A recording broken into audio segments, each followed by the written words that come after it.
welcome to SVG-TV News for Friday, December 27th, 2019. I am Yvette Boynes with the details. Parliament today passed the Child Justice Bill 2019.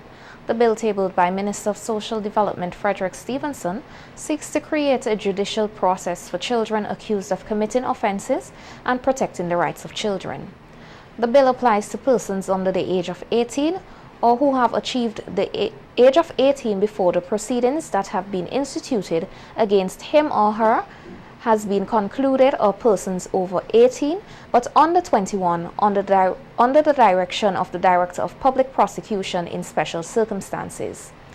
The law sets about changing the age of criminal responsibility from 8 to 12, as well as the methods to be used by the police in securing the attendance of a child for an initial inquiry.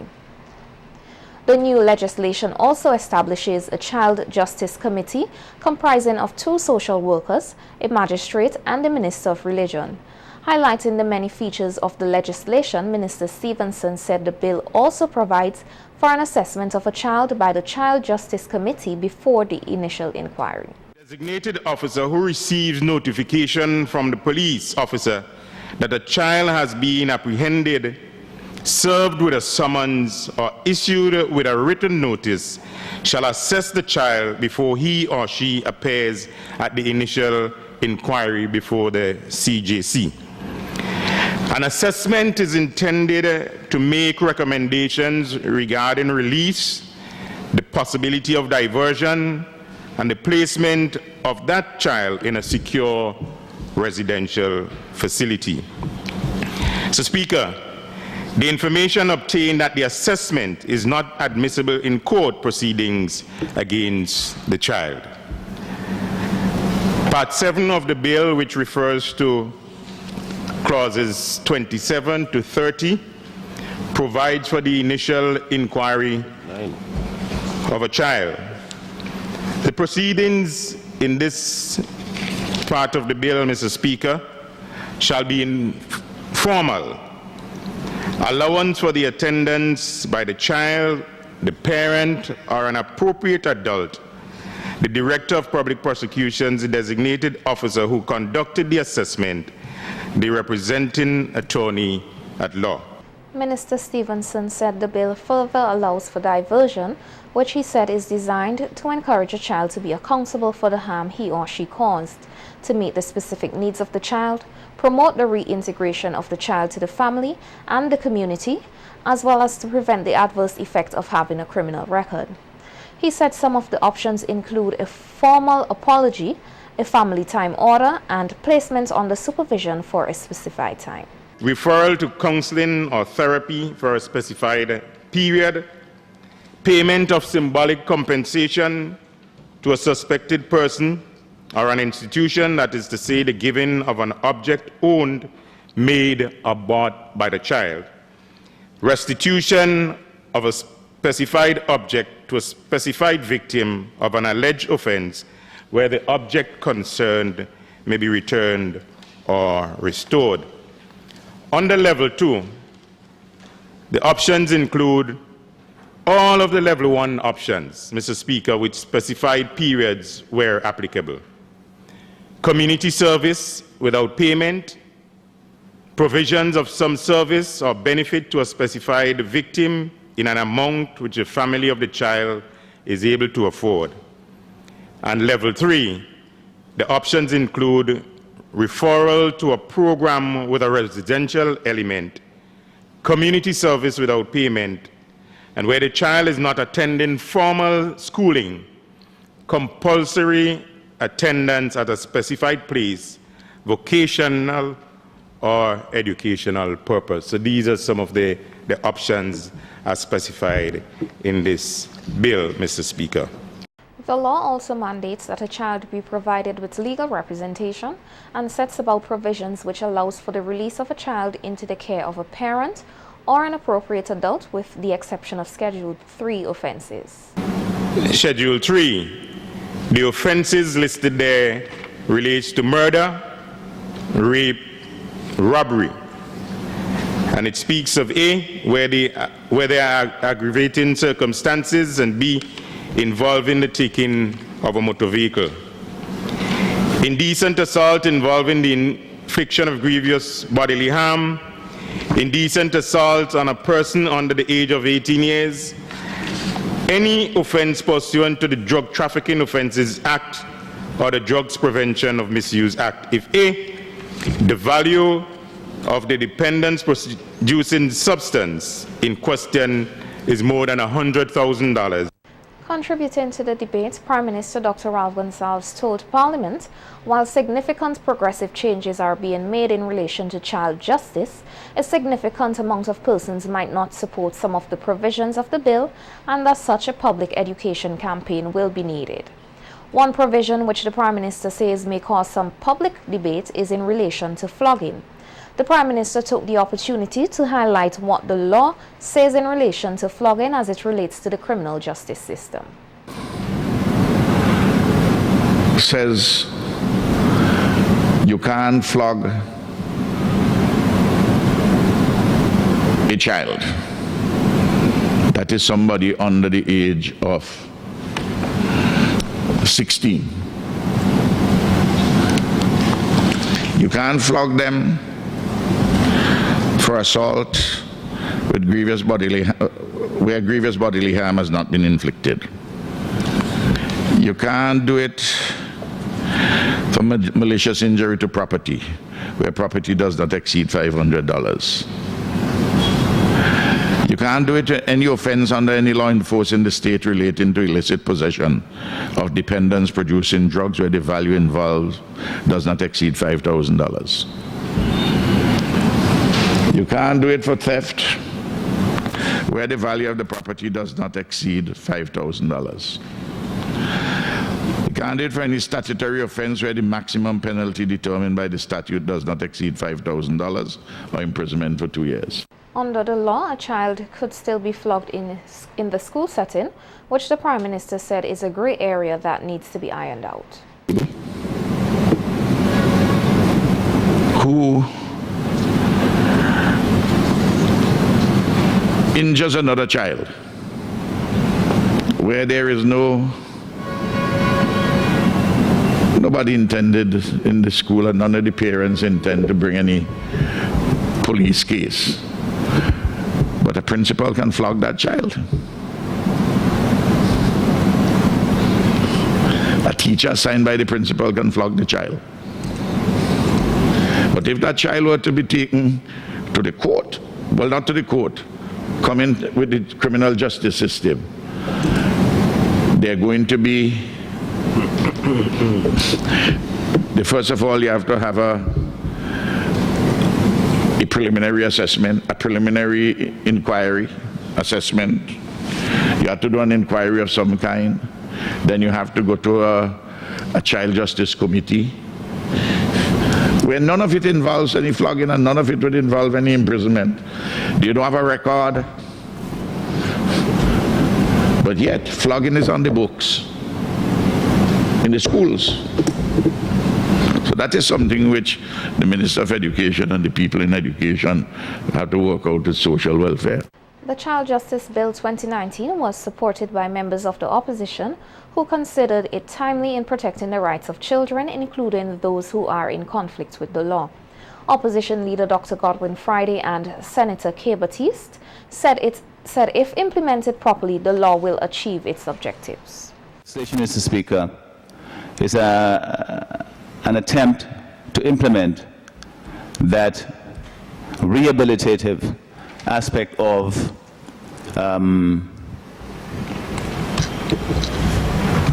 criminal intervention or sentencing to divert individuals away from the criminal justice system as we have known it over time. First by the assessment that takes place by the designated officer, then the inquiry, and even at the stage where the matter goes to court, that if the court determines that the person involved, the young person, is acknowledging responsibility, then even at that stage it can be put into a diversion program. We support, Mr. Speaker, that thrust in the legislation. Basically, this act has been heralded by all right-thinking persons in the community. I'm happy that we are pushing ours through, but I would, again, before I take my seat, I cannot overemphasize the caveat of passing having a national policy and having all the bits of institutions and trained persons and so forth in place, so that as soon as possible, so that this act can become operative. Police are investigating the circumstances surrounding the death of a young man of Chile Village, Georgetown. According to reports, the lifeless body of Ovandi Billy, better known as Nicron, was discovered hanging in a house in the area yesterday, Thursday, December 26th, Boxing Day. Billy was a footballer serving as a goalkeeper with the club Jebel FC. In a Facebook post, the club extended condolences to Billy's family, describing him as a devoted player who will be greatly missed. Station Sergeant Parnel Browne with the traffic branch of the RSVG police force says their hard work continues to bear fruit, reporting on a reduction of accidents between December 23rd up to today, December 27th, compared to the same period last year. In a telephone interview with SVG-TV news station, Sergeant Browne said their public education programs seem to be working and encouraged the public to continue to adhere to the traffic regulations. Throughout the period 23rd of December 2019 to the 27th of December 2019, we had 2 reports of motor vehicle accident over those past couple of days, which to the department is very pleasing. With comparison to 2018, over the same period, we have 9 reports of motor vehicle accidents. This improvement came about because of the education that the traffic department is offering to the public. We are sensitizing the public as to how important it is to be a careful and prudent driver, and our radio and television program is bearing fruits. So once again, congratulations to the drivers of St. Vincent and the Grenadines, the motorists. There were only 2 reports of motor vehicle accident, and none of them involved injuries over the holiday season, the Christmas season. The police station sergeant said this year there was a 20% reduction in accidents overall, and he believes this too is as a result of the hard work of the police.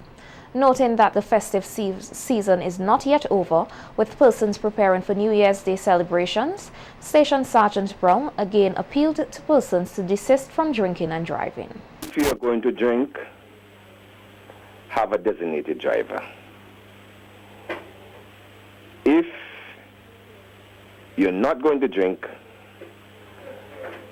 while you are on the road, you have to be very careful, you have to be very courteous to other road users. Do not drink before you go to drive. Do not drink before you leave from one point to another point. If you believe to yourself that you cannot resist the wonderful liquors that will be on display or in your ice box, have a designated driver to take you to and from your destination. And remember, no one should be feeling any pain as a result of any injury for the season. Her Majesty Queen Elizabeth II, in her Christmas message to the Commonwealth of Nations, including SVG, reminded persons that positive things can be achieved when they set aside past differences and come together in the spirit of friendship and reconciliation. Her Majesty further noted that it is important to take small steps in order to get the most lasting change. Many of us already try to follow in his footsteps. The path, of course, is not always smooth, and may at times this year have felt quite bumpy, but small steps can make a world of difference. As Christmas dawned, Church congregations around the world joined in singing "It Came Upon the Midnight Clear." Like many timeless carols, it speaks not just of the coming of Jesus Christ into a divided world many years ago, but also of the relevance, even today, of the angel's message of peace and goodwill. It's a timely reminder of what positive things can be achieved when people set aside past differences and come together in the spirit of friendship and reconciliation. And as we all look forward to the start of a new decade, it's worth remembering that it is often the small steps, not the giant leaps, that bring about the most lasting change. Meanwhile, in her Christmas Day message to the nation, Governor General Her Excellency Susan Dougan said Vincentians are filled with hope because of the many achievements that the country experienced this year, and that the extraordinary milestones ought to reassure persons of God's overwhelming love and blessing for SVG. We have just celebrated our 40th anniversary of independence, and we have become the smallest nation to be elected to serve on the United Nations Security Council. These extraordinary milestones ought to reassure us at Christmas of God's overwhelming love and blessings, and to solidify our commitment in this season to celebrating the birth of Christ. The Nativity story fills our hearts with tremendous joy and proclaims that God is with us. The Governor General further encouraged citizens to let the birth of Christ, which is the main reason for the Christmas celebrations, inspire them to love, share, and care for each other. This season is therefore a time to reach out to each other with the gift of peace, countering ills, respecting our neighbors, and putting aside our differences. As Christians, we must continue to build our strong family values and strengthen the bonds of friendship with our fellow men. And as we celebrate Christmas, let the birth of Jesus Christ inspire us to love others with an abundance of generosity and grace. During these challenging times, we must strive for peace on earth and goodwill to all. My family and I extend a happy Christmas to you all. And Prime Minister Dr. Gonsalves, in his Christmas Day message, encouraged Vincentians to remember the elderly and those who are less fortunate. Think of something simple, something good which you can do to help somebody over the season. I don't think it takes a lot of effort. Just a simple, loving act, and a lot will be returned unto you. I want to wish everyone, all Vincentians, a blessed and joyous Christmas. Those Vincentians who are at home, all of us who are at home and abroad. Prime Minister Gonsalves said that the real reason for the Christmas season is to celebrate the birth of Jesus Christ of Nazareth, and that it is important during this time for persons to develop a spirit of sharing, loving and caring rather than hatred and anger. Our commemoration of the birth of our Lord and Savior Jesus Christ in what has become the season of Christmas usually brings the best out of us in terms of giving, sharing, caring, and loving, as we seek to reflect much of the spirit and teachings of Jesus. Unfortunately, several other intrusions conspire to undermine this uplifting spirit of Jesus. First, there are some persons who parade their debilitating anger, malice, and hate. Many spew these malignancies without any restraint in the virtual world of social media and in the real world of our communities. Secondly, some others are so self-absorbed, egotistical, and selfish that they have no concern for anyone but their individual selves.